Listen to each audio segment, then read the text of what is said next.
welcome back to the final installment. So our pouch is assembled. What we're going to do is install gross grain webbing around the edge of all these raw edges of the fabric so it doesn't fray. It looks kind of gross and nasty.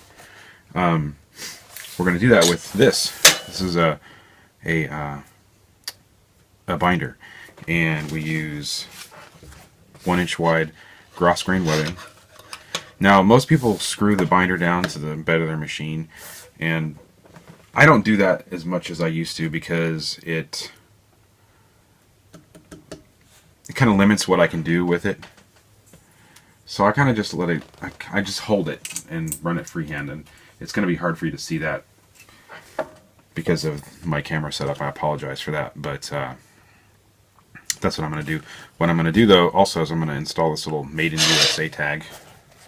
Even on the stuff I make for myself, I still do that. It's kind of my own little bit of arrogance, I guess.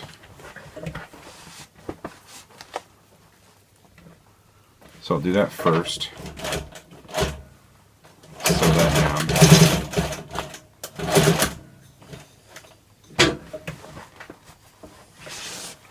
I got these tags from a store here in town that sells them by the, I think I bought 250 of them for about, I don't know, $8 or $9. It was pretty cheap.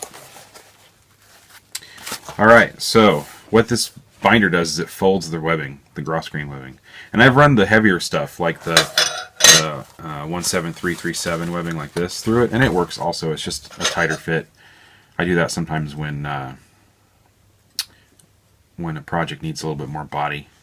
So basically all it does is you go through, it drags it through and folds it. And I got this on eBay for, I don't know, something ridiculously cheap, like $10 or something, and it's totally been worth it.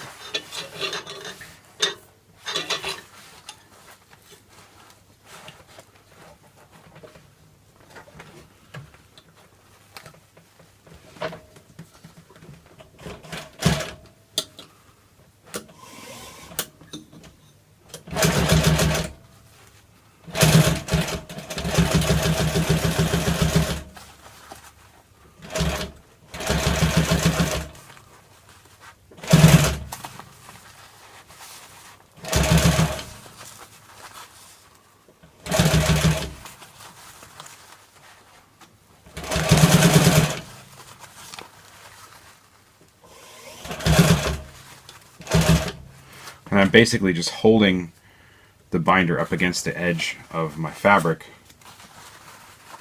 snugly, but not like super tight, because I don't want to fold my fabric.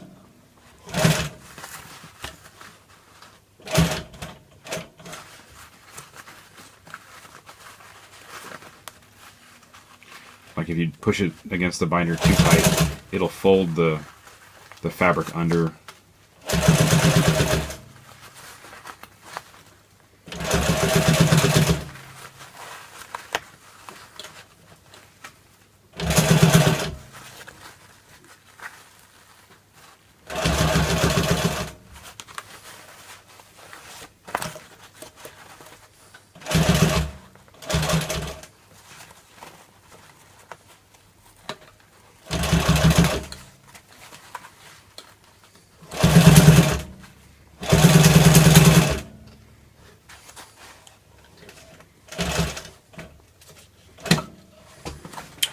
Then once I get kind of towards the end here, what I do is I trim this off,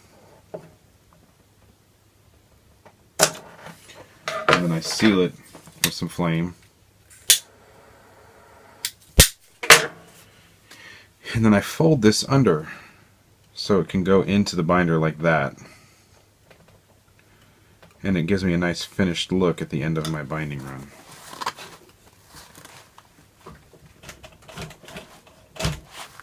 Not that it matters, it's just one of those things that I like to do.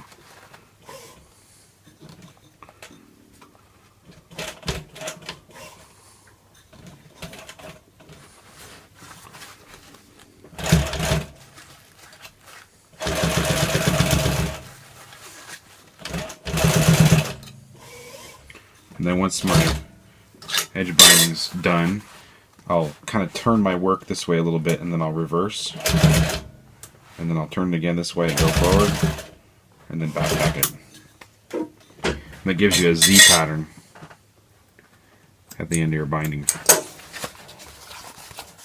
Okay, now for the next one.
Had to get over some of that elastic there.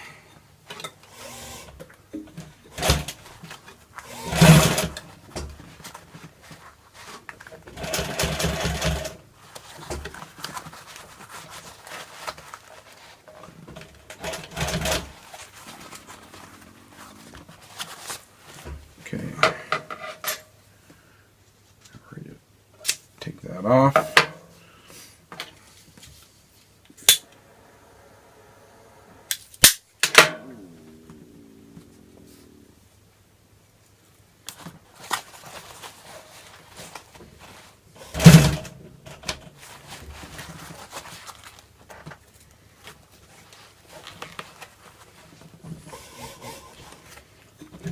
I'm going through some pretty thick layers in this point. That's why my machine's kind of bogging down a little bit. Even with a 1 horsepower motor, the belt still slips when it gets into really thick buildups.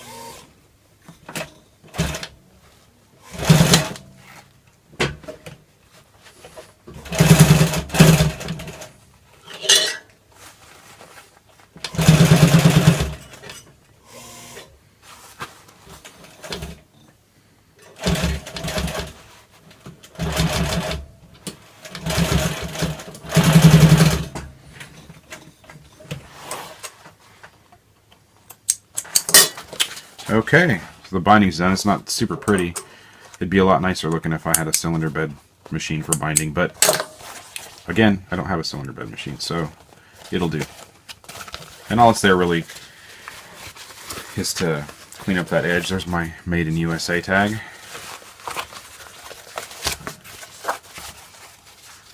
A customer of mine that when I was sewing for money, when I would make things for people, he requested that I put a Made in USA tag in it. That's why I bought those, and then I liked it so much that I just kept doing it. Okay, one last thing and we're done. Zipper pulls.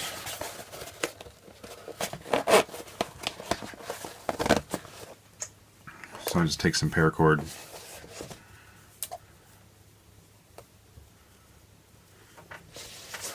Shove it through these.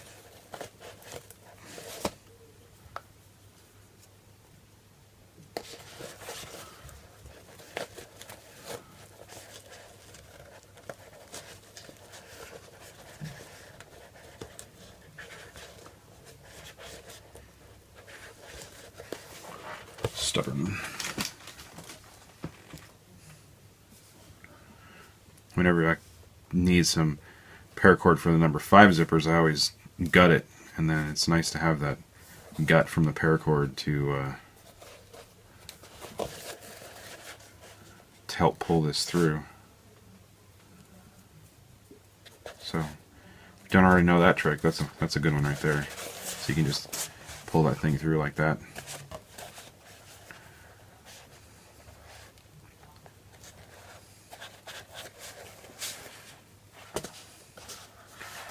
And then I'll just tie it in a square knot.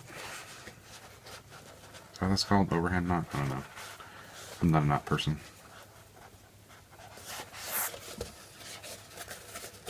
There's one.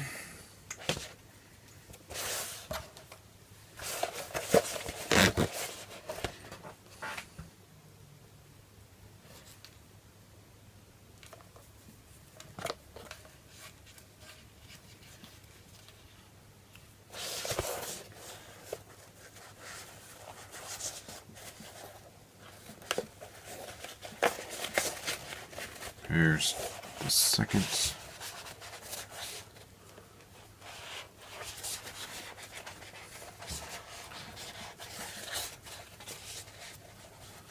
I'm going to do a little bit of paracord braiding, but I am definitely not a knot expert. Everyone should learn how to do some paracord braiding. It's pretty useful. Okay, and then the last one is this little bitty guy.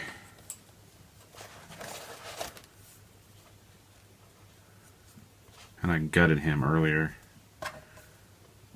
He's just got one strand of the 550 cord. They come with 7 strands, and he's got 1 strand left in there. So.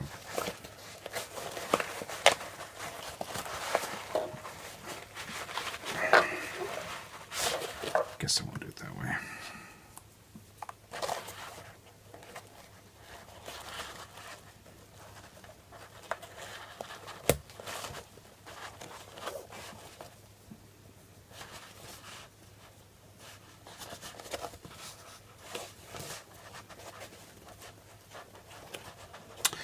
And I would have done red pulls on this, except I don't have any red parachute cord for some reason. Got about every other color under the sun, just not red. Okay. There we have a finished pouch. There's other things you can do to these pouches to make them a little more user-friendly. You could install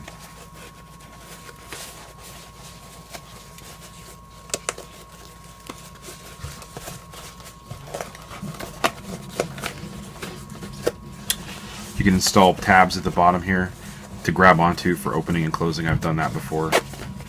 That's pretty easy. I didn't on this one for whatever reason. Maybe on the next one. I have plans for doing more, so there you go. Completed pouch. Now, if I hadn't been making a video, this pouch would have taken me about a half an hour to make total, at the most. When I was doing contract sewing, I could get them down to sewing them in about 15 minutes, but that's really repetitive. So I think my next series is going to be kind of a basic what you need to have to get started kind of series. So stay tuned. Hopefully I'll have that up in about a week or so. I hope you enjoyed this, and I hope you found it to be informational and useful. And hope to see you again soon. Thank you.